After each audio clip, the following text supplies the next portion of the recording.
ہم جس دنیا میں سانس لے رہے ہیں، جہاں شور بہت ہے مگر سکون نہیں، جہاں روشنی تو ہے مگر ہدایت کم ہوتی جا رہی ہے، کیا یہ سب اچانک ہو گیا یا اس کے پیچھے کوئی ایسا راز ہے جسے ہم نظر انداز کرتے آ رہے ہیں؟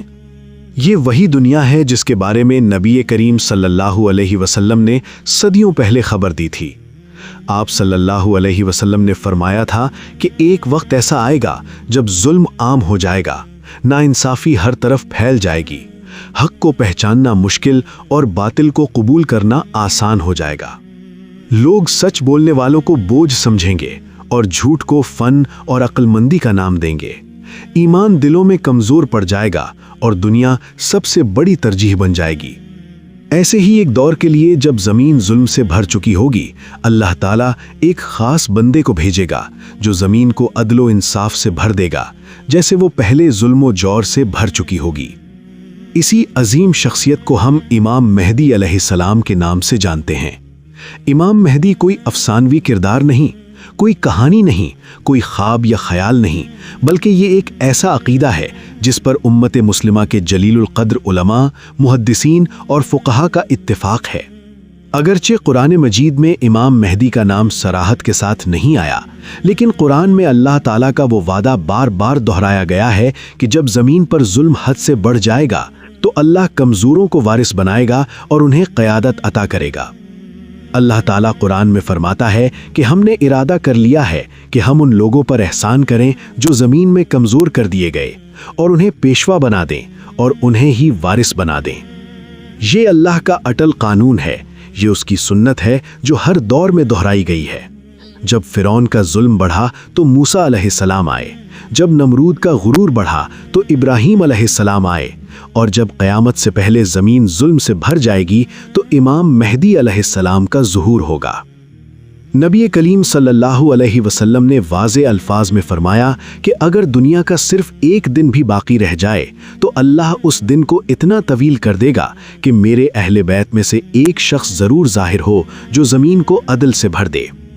یہ حدیث صرف ایک روایت نہیں بلکہ مختلف صحابہ سے مختلف الفاظ میں مروی ہے، اور اہل سنت کے نزدیک یہ ایک مضبوط اور ثابت شدہ حقیقت ہے۔ رسول اللہ صلی اللہ علیہ وسلم نے یہ بھی فرمایا کہ امام مہدی میرے گھرانے سے ہوں گے، فاطمہ رضی اللہ عنہا کی اولاد میں سے ہوں گے، یعنی وہ بنی ہاشم میں سے ہوں گے، اہل بیت میں سے ہوں گے، اور رسول صلی اللہ علیہ وسلم کے خون اور نسب سے ہوں گے۔ یہ بات خود اس حقیقت کو واضح کر دیتی ہے کہ امام مہدی کوئی عام سیاسی لیڈر نہیں ہوں گے، بلکہ ان کا تعلق براہ راست اس پاک خاندان سے ہوگا جسے اللہ نے خود قرآن میں پاکیزہ قرار دیا۔ جب امام مہدی کا زمانہ آئے گا تو دنیا کی حالت نہایت خراب ہو چکی ہوگی۔ ظلم صرف حکمرانوں تک محدود نہیں ہوگا بلکہ معاشرے کی رگ رگ میں اتر چکا ہوگا۔ انسان کی جان کی کوئی قیمت نہیں ہوگی، حق بات کہنے والا تنہا رہ جائے گا، دیندار اجنبی سمجھا جائے گا، اور گناہ کو آزادی کا نام دیا جائے گا۔ نبی کریم صلی اللہ علیہ وسلم نے فرمایا تھا کہ ایک ایسا وقت آئے گا جب انسان صبح مومن ہوگا اور شام کو کافر ہو جائے گا، یعنی ایمان اتنا نازک ہو جائے گا کہ ذرا سا دباؤ اسے توڑ دے گا۔ یہ بات بھی یاد رکھنا بہت ضروری ہے کہ امام مہدی نبی نہیں ہوں گے، ان پر وحی نازل نہیں ہوگی، وہ کوئی نیا دین لے کر نہیں آئیں گے، وہ قرآن اور سنت کے مطابق ہی فیصلہ کریں گے اور رسول اللہ کی شریعت کو زندہ کریں گے۔ ان کا مقصد دین کو بدلنا نہیں بلکہ دین کو اس کی اصل روح کے ساتھ قائم کرنا ہوگا۔ احادیث سے یہ بھی معلوم ہوتا ہے کہ امام مہدی کے ظہور کے وقت بہت سے لوگ انکار کریں گے، کچھ لوگ مذاق اڑائیں گے، کچھ انہیں فتنہ کہیں گے، کیونکہ جب حق طویل عرصے کے بعد ظاہر ہوتا ہے تو وہ لوگوں کو اجنبی محسوس ہوتا ہے۔ حق ہمیشہ پہلے ناپسند کیا جاتا ہے، پھر قبول کیا جاتا ہے۔ نبی کریم صلی اللہ علیہ وسلم نے فرمایا کہ اگر تم امام مہدی کو پاؤ تو چاہے تمہیں برف پر گھٹنوں کے بل گھسٹ کر جانا پڑے، ان تک ضرور پہنچنا، کیونکہ وہ اللہ کے خلیفہ ہوں گے۔